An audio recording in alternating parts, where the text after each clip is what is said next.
On this day in 1981, the compact disc was introduced to the public, and Bruce Springsteen's Born in the USA was the very first commercial CD pressed in the United States.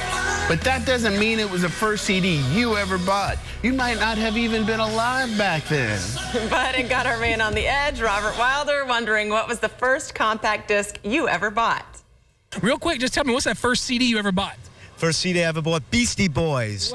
Brooklyn in the house. No sleep Till.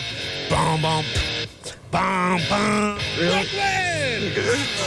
He's too old. It would be a Drake album. Drake? Yeah. First CD you ever bought? Yeah. He's fairly new. Yeah, he's fairly new, but, his style is different. I like, his style. I like Wale's style, Well, it's probably No Doubt. No doubt.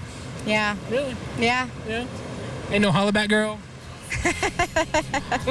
Don't speak. Which one? That's right. Don't speak. I liked Gwen Stefani and the fact that she was like this punk rock girl, and I kind of empathized with that at the time in my life. It was actually a jazz CD because it was the first one that was actually created. There you go. Sony released it. Yes.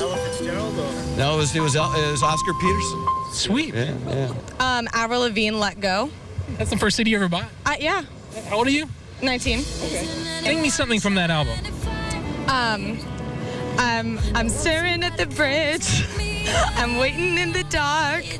I thought that you'd be here By now. I know it. You know this one. Oh, that's great. There's lots more Edge on the way.